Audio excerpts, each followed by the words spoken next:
Cheers everybody, welcome to a Chop and Brew Lanyap.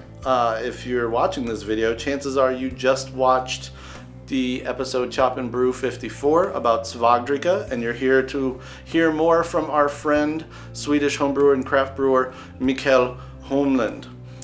During that interview in Dano's backyard, we obviously talked about Svagdricka, but we also talked, and what you're about to see in this video, is more about the Swedish homebrewing culture, Swedish homebrewing community, his personal setup that he used to brew on and still brews on at home, and what it's been like stepping that up to becoming a pro brewer and building a modern craft brewery inside of a historic fire station with a firehouse and fire towers. Totally cool.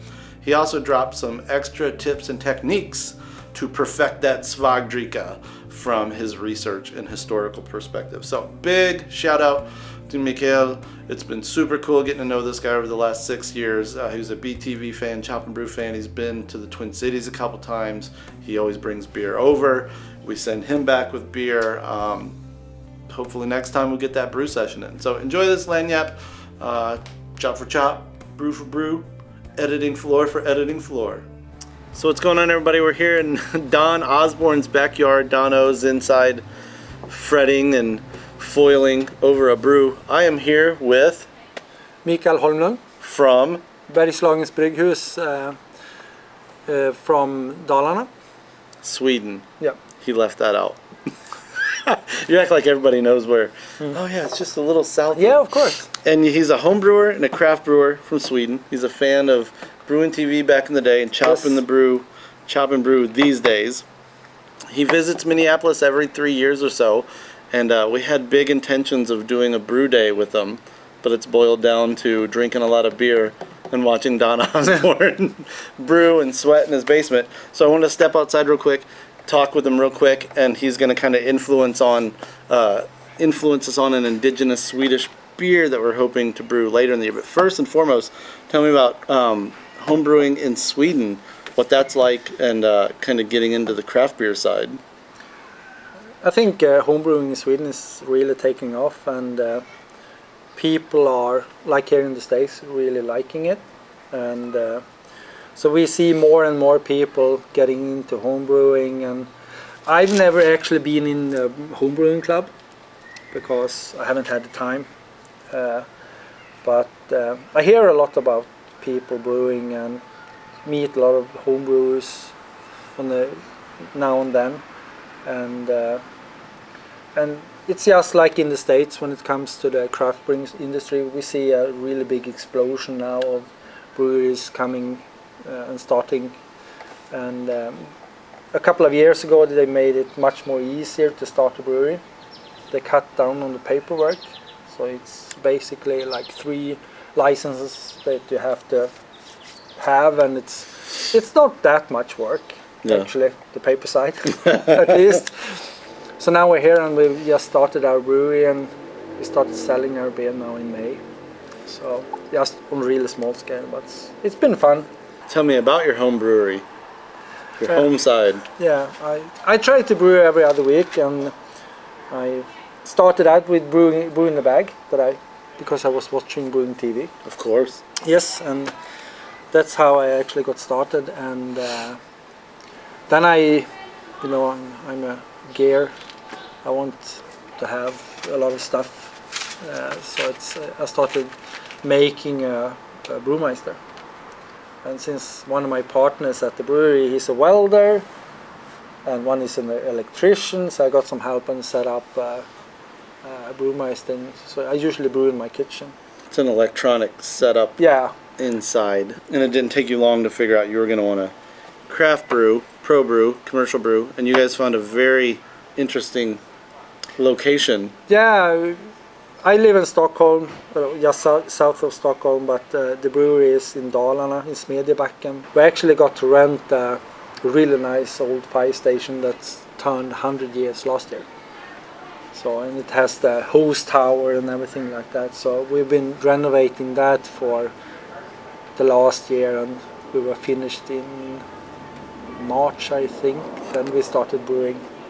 When you take over a 100-year-old firehouse, people in town take notice, I imagine, right? Yeah, yeah. And there starts being sawing and hammering, and Yeah, yeah. people coming up and asking what's going on. Yeah.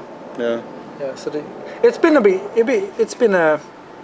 big interest in the area, and we've had a lot of support from the city and from companies outside of. So, like we were talking, there's American styles that kind of seem to be popular, but there are a couple of infamous popular styles. Gotlandsricka, Yeah. first and foremost, is Sweden's kind of indigenous beer. Would you call it that, or is it old enough to be called indigenous? Yeah, but that's more in a really small part of Sweden. Called Gotland? Yeah, Gotland. It's an island just outside the coast of Sweden, and it's a really nice place because during the summertime, if it's a good summer, it's actually just like going abroad. It's really nice. You have limestones and everything.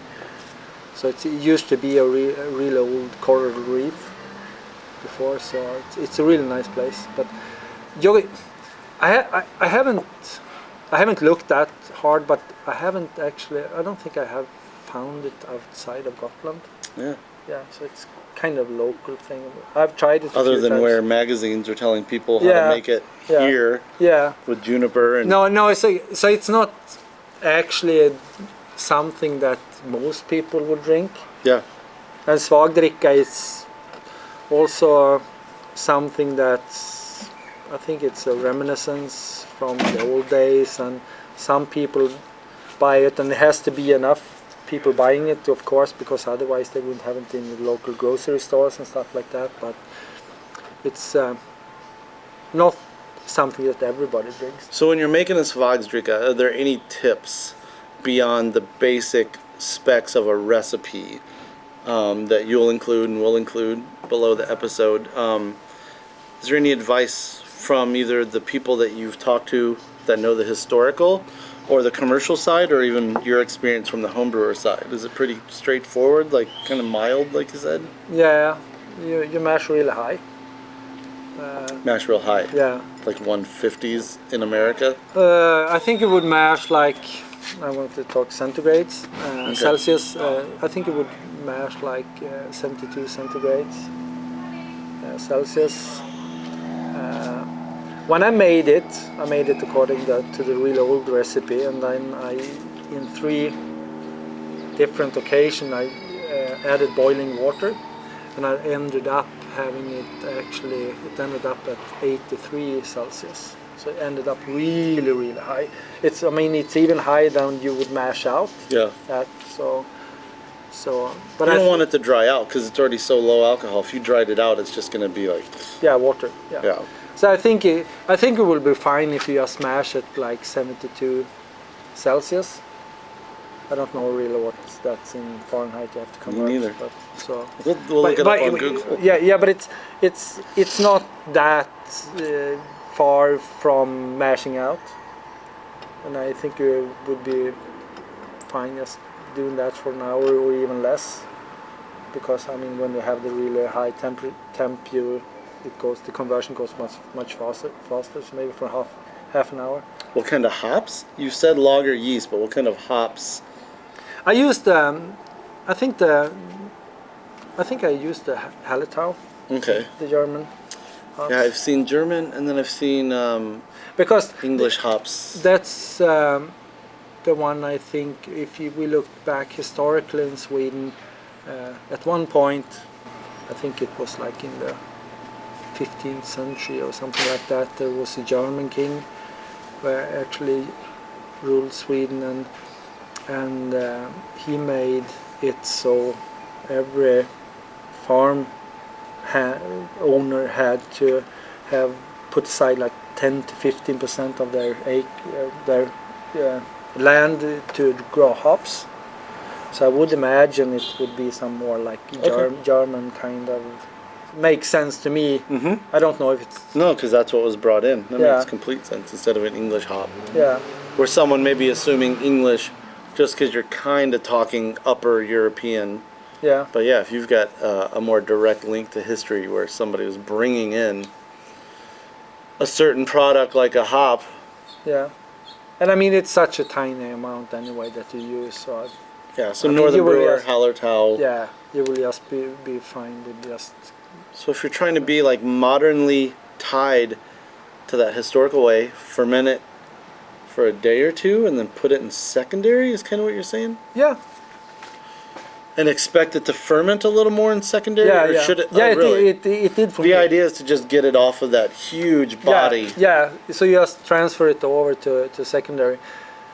But I think it will be just, I mean, the recipe that I read about before I talked to this commercial brewer was that you put it in a barrel, in a wooden barrel, and before you did that you filtered it through straw. So this is not sanitizing. You boiled it, you put in some hops, Yeah. and then you filter it through a filter bed of straw into the wooden barrel, and then you close the barrel and let that sit for like 5 days, and then it would be ready to drink. It's very Sati-like. Yeah. From the sound of it. Yeah. It's almost Yeah. still a living ale when you drink it. Yeah. So that's and then when I talked to the commercial brewer, he said they just let it ferment like for a day and then transfer it over to the container, and you should be fine. So and it turned out really nice. Well, it appeared Dono's done off camera with his brew day, so now we need to go drink more beer with him. So thank you for once again stopping by. Yeah. Every 3 years, it's like Haley's comment on a much quicker frequency. We're gonna brew that bad boy, man. Yeah. I appreciate your advice and your tips. Yeah. You ready to drink more beer, Dono? You betcha. All right, man. Thanks. Yeah.